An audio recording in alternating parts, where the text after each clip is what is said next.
जो कोरोमंडल तट है ना, तमिलनाडु में कन्याकुमारी है, तो सुना होगा कन्याकुमारी।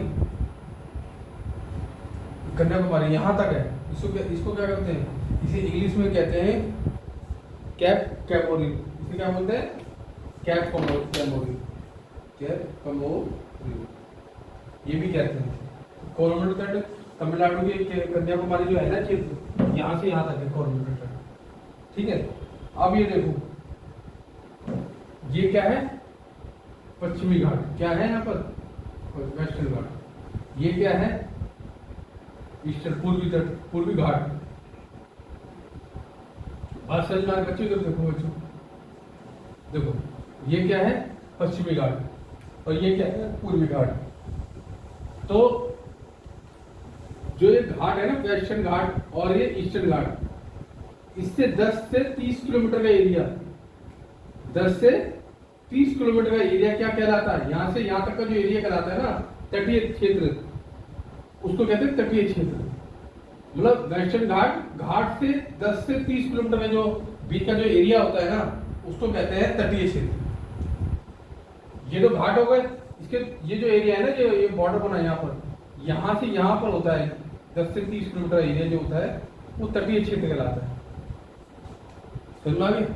10 से 30 किलोमीटर के आगे। तो जो ये वेस्टर्न घाट है और ईस्टर्न घाट है, ये यहाँ पे आके कहाँ मिलते हैं बताओ?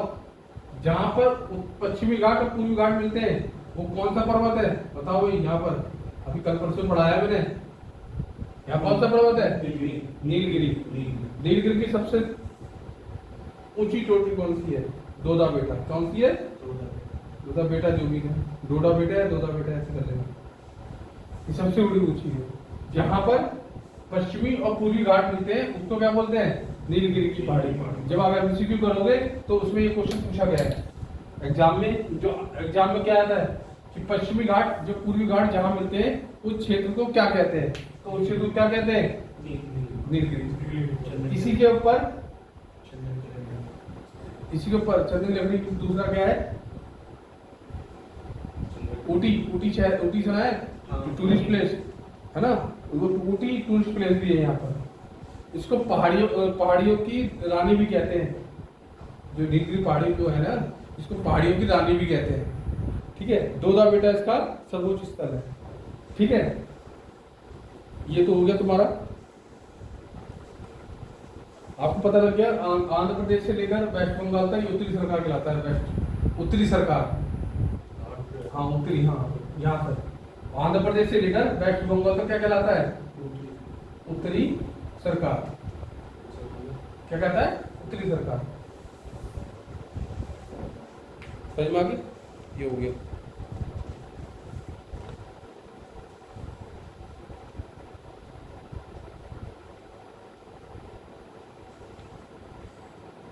और आपको ये भी पता होगा, इस एरिया को क्या कहते हैं? सह्याद्री भी कहते हैं।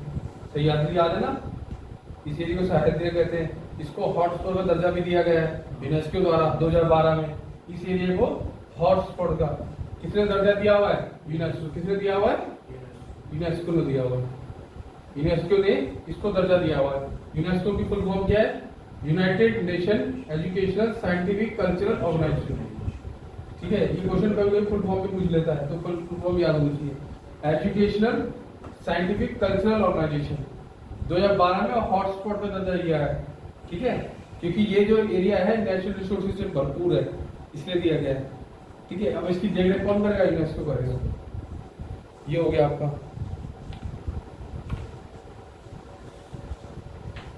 अब हम बहुत इंपॉर्टेंट इस पर आ रहे हैं।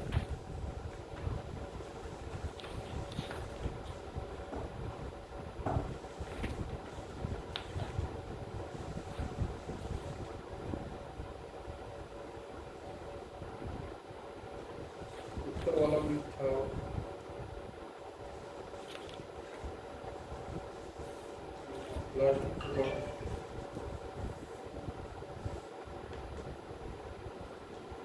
देखो एक क्वेश्चन और है इसमें, एक क्वेश्चन और पूछा जाता है। देखो जो उड़ीसा है ना, उड़ीसा यहाँ पर है, पश्चिम बंगाल के नीचे उड़ीसा, यहाँ उड़ीसा है। उड़ीसा और आंध्र प्रदेश, यहाँ पे आंध्र प्रदेश है, देख लिया।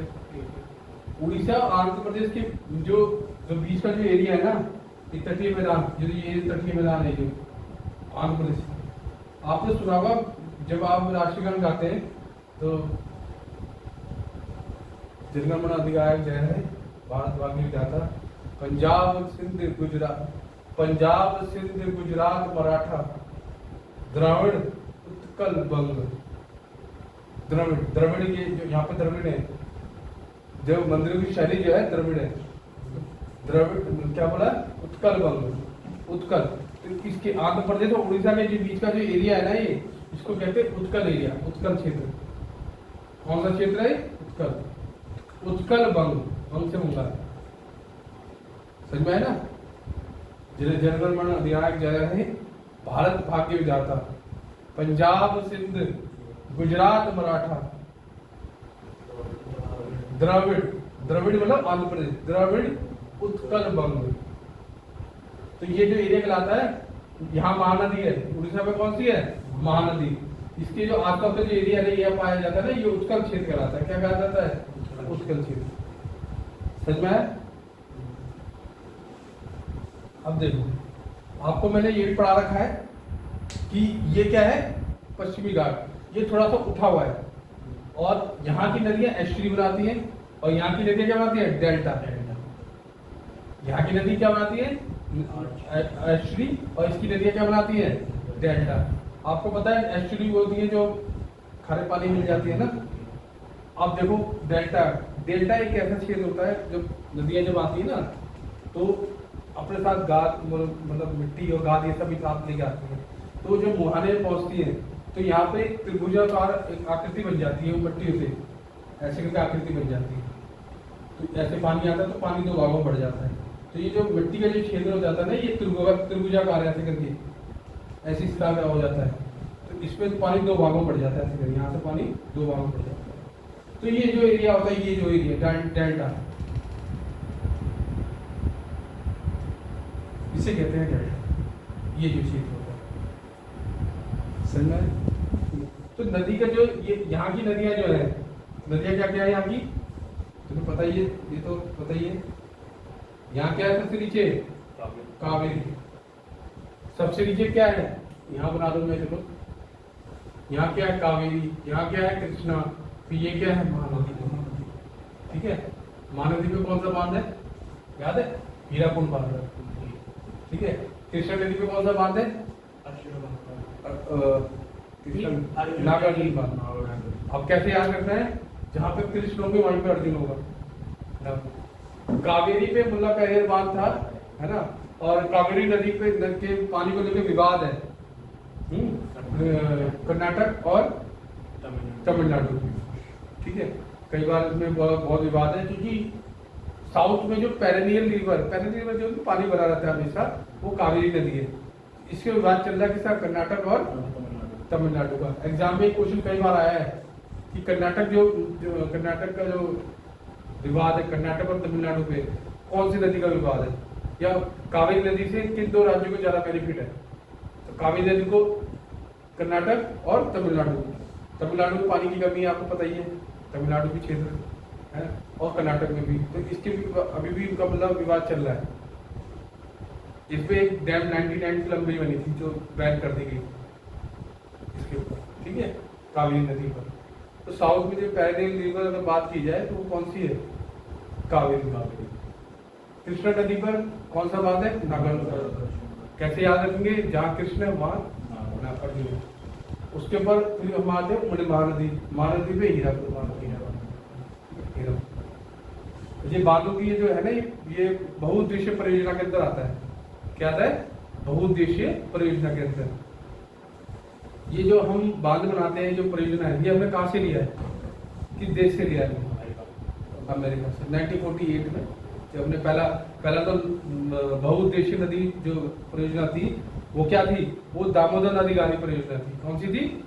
दामोदर नदी घाटी परियोजना। ठीक है, क्योंकि बंगाल का जो शोक कहा जाता था, क्या कहा जाता था? बंगाल का शोक क्या था? दामोदर नदी। ठीक है, जब से जो बांध बन गया कोई दिक्कत नहीं। अब बाढ़ नहीं है। बांध और बैरेज के उसमें से बैरेज होता होगा जो भी।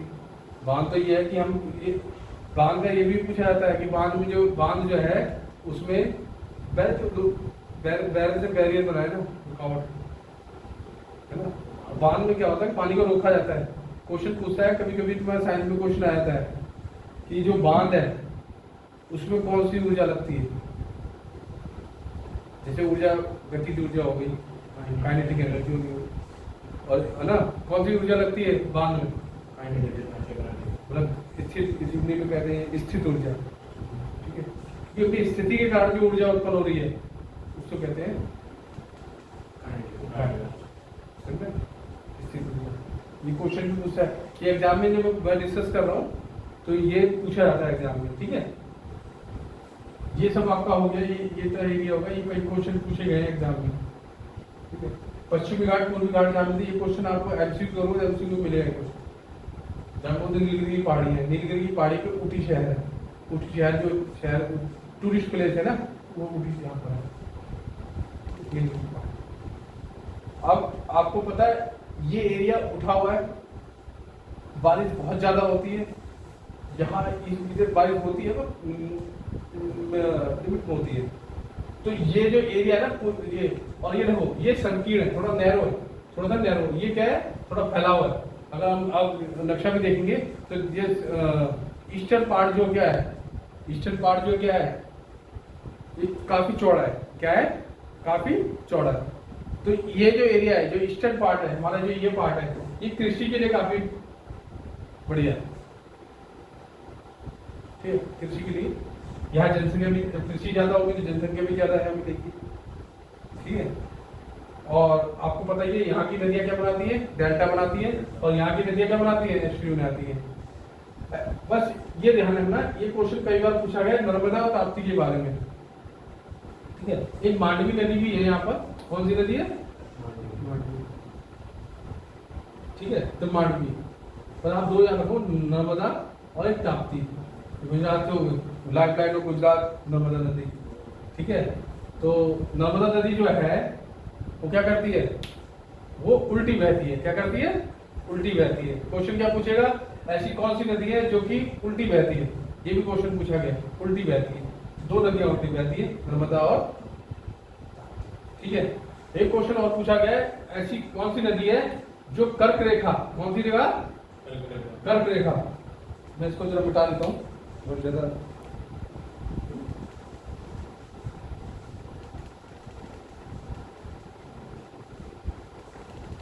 क्वेश्चन ये पूछा गया है, ये क्वेश्चन बहुत ही ज्यादा, मतलब कई बार एग्जाम पूछा गया है कि जो कौन सी नदी है जो ये कर्क रेखा में जा रही है, ये कर्क रेखा को दो भागों में बांटती है। ये क्या, महानदी नहीं, माही नदी, महेंद्र सिंह धोनी है ना, माही। तो माही नदी कर्क रेखा को दो भागों में बांटती है। विश्व में भी है, ये ध्यान रखना, कर्क रेखा को दो भागों में बांटती कौन सी, माही नदी। ठीक है, गुजरात से लेकर, थोड़ा सा रिवीजन है, गुजरात से लेकर दमन तक क्या, कौन सा तट पाया जाता है, कठियावाड़। दमन से गोवा तक कोंकण, कोंकण से कोंकणी भाषा। गोवा से केरला तक किन्ना बैंक, यानी केरला तट। कर्नाटक से लेकर केरल तक मालाबार। मालाबार तट में वो कौन सा तट था, यहाँ पे वो आया था, काली तट। यहाँ पे जमोरी नामक के राजा ने इसका स्वागत किया था। साइकिल विश्व हिस्ट्री भी रजिस्टर हो जाएगी। फिर यहाँ पे आते हैं पूर्वी घाट पे, यानी पूर्वी से उस पर आते हैं, ईस्टर्न पे। तो तमिलनाडु के नीचे केप ऑफ कहते हैं वो, जो कन्याकुमारी, वहां से ले लो। और आंध्र प्रदेश तक कौन सा है, कोरमंडल तट। आंध्र प्रदेश से लेकर हम जब पश्चिम बंगाल जाते हैं तो कौन सा तट मिलता है हमें, उत्तरी सरकार। हाँ, और आपको एक चीज बताइए मैंने, जो उड़ीसा की महानदी से लेकर जो घाट है जो आंध्र प्रदेश तक का है, उसको कहते हैं उत्कल। वो क्षेत्र क्या, उत्कल में, जो भी, जो कि हमारे जो राष्ट्रीय गान है, राष्ट्रीय गान पहली बार कब गाया गया, कितने अच्छा कितने सेकंड का राष्ट्रीय गान? 52 सेकंड, 52 सेकंड का होता है। ठीक है, राष्ट्रीय गान किसने लिखा था? रविन्द्रनाथ टैगोर। उनको साहित्य का नोबेल का पुरस्कार मिला था पहली बार। भारत के जो नोबेल पुरस्कार की बात होती है तो सबसे पहले पूछा था, सबसे पहले किसे दिया गया? तुम बताओ किसको दिया गया? कब दिया गया? किसके लिए दिया गया? नहीं, ये तो जी नहीं जो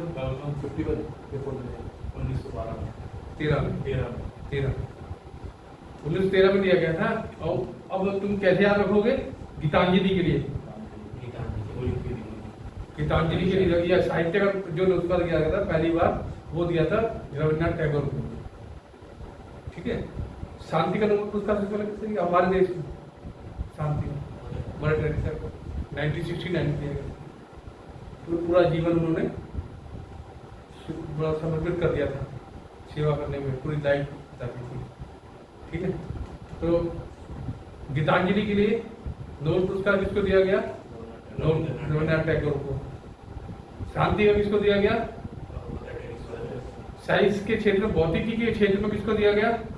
1930 में दिया गया था सीवी रमन, सीवी रमन, याद रखना। और 2005 में शायद उसमें दिया, इकोनॉमिक्स में किसको दिया गया? अमर्त्य सेन को। अमर्त्य सेन। नोबेल पुरस्कार कब से स्टार्ट हुआ? 1901 से। हाँ, तो सबसे पहले 1901 से स्टार्ट किया था। ये अल्फ्रेड नोबेल थे स्वीडन के। डायनामाइट का स्टार्ट जो हुआ था, डायनामाइट तो बम में देखो, मतलब जितने भी आविष्कार हो वो पॉजिटिव सोच की वजह, सकारात्मक तो कम यूज से, उसके नकारात्मक यूज ज्यादा थे। ये डायनामाइट है, डायनामाइट के नेगेटिव यूज ज्यादा है ना, बम बनाने में ज्यादा यूज करते हैं। ठीक है, उन्होंने पॉजिटिव सोच के उसका बनाया था डायनामाइट। तो 1901 से स्टार्ट हुआ था नोबेल पुरस्कार देना। तो ये क्वेश्चन पूछा था किस भारतीय को पहले दिया गया? भारतीय पूछा, भारतीय को दिया जाएगा 1913 में। किसके? उसमें गीतांजलि, रविन्द्रनाथ टैगोर को। ठीक है, और उसके बाद 1930 में सीवी रमन, 1969 में मदर टेरेसा, 2005 में अमर्त्य सेन, अर्थशास्त्र इकोनॉमिक्स में। तो हो गया। ये क्वेश्चन कई बार पूछे गए हैं।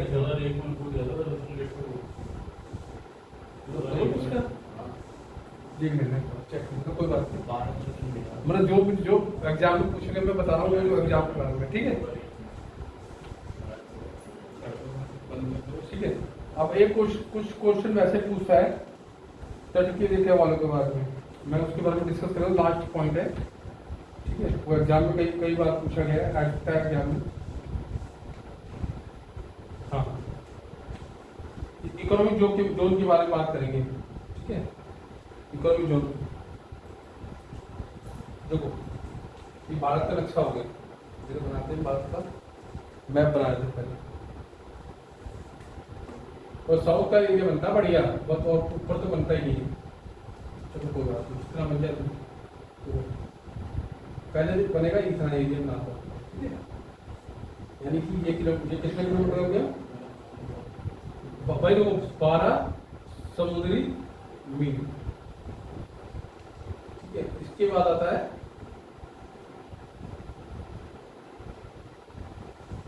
भारत का दुगना क्या होता है? 24 समुद्री मील। उसके बाद क्या होता है? थोड़ा सा दूर बनाए हैं ये मालूम, और यहाँ से यहाँ तक की 200 समुद्री, क्या है? 200 समुद्री। इसके बारे में क्वेश्चन पूछता है, जो 12 समुद्री मील है, क्या है? 12 समुद्री मील। 12 समुद्री मील कैसे पता लगेगा? तटीय क्षेत्र से 12 किलोमीटर आगे तक, 12 किलोमीटर 12 समुद्री मील। ठीक है, इसको कहेंगे टेरिटोरियल क्षेत्र। क्या कहेंगे? टेरिटोरियल। टेरिटोरियल में सुनिए, ये जोन के लोग सी का टेरिटोरियल सी, यहां तक ये जो 12 किलोमीटर तक, इसे कहते हैं प्रादेशिक समुद्री सीमा, या क्षेत्रीय सागर भी कहते हैं। क्या कहते हैं इसे? क्षेत्रीय सागर कहते हैं। ठीक है, इसकी देख रेख करने का। फिर यहाँ से 24 समुद्री मील, तटीय क्षेत्र समुद्री मील कितना? 24 समुद्री मील, इसे कहते हैं कॉन्टिगुअस एरिया। इस क्षेत्र में जितने भी जो कस्टम ड्यूटी, यानी कि क्या बोलेंगे इसे, इस एरिया में जहां 24 किलोमीटर तक साफ सफाई करने का अधिकार, साफ सफाई करना, ठीक है, सीमा शुल्क जो होगा, सारे वित्तीय अधिकार किसको होते हैं? भारत सरकार। कहां से? यहाँ पे देख करनी है। 24 किलोमीटर तक कितना है? साफ सफाई और सीमा शुल्क। उसके बाद क्या आता है? 200 समुद्री मील तक। 200 समुद्री मील बोले आधार रेखा, यहाँ आधार रेखा किसे कहते हैं? आधार रेखा, यहाँ से यहाँ तक का समुद्री मील तक। ठीक है, यहाँ पे क्या कर सकते हैं? वैज्ञानिक परीक्षण नहीं होते, हाँ, टेस्ट जो करने होते हैं, वैज्ञानिक परीक्षण। ठीक है, इन इसके वैज्ञानिक द्वीपों का निर्माण, इसके अधिकार होते हैं भारत सरकार। ठीक है, ये क्वेश्चन कहीं पूछ सकता है आपसे, नॉट समुद्री मील में भारत को क्या अधिकार है, ये पूछ सकता है। साफ सफाई, सीमा शुल्क, तो तटीय क्षेत्र आधार रेखा से 24 किलोमीटर। ठीक है, और हमारा जो आधार रेखा है ना, भारत का जो स्टैंडर्ड टाइम क्या है पता है ना आपको? मिर्जापुर वाला वो था, है ना? ऐसे ही चेन्नई की तट है ना, हमारे देश का आधार बेस पॉइंट कहते हैं। क्या कहते हैं? सी लेवल, भारत का आधार रेखा बेस माना गया है हमारा। यहाँ से कभी तुमने सुना होगा, ट्रेन में जाओगे रेलवे स्टेशन पे, तो समुद्री तल से 3 किलोमीटर ऊपर, 300 मीटर ऊपर है, 400 मीटर ऊपर है, ऐसा होता नहीं, कहते नहीं है? तो ये इसको बेस माना है, इसे कहते हैं हमारा आधार बेस ही है। ठीक है, समझ में आ गया? बस, थैंक यू।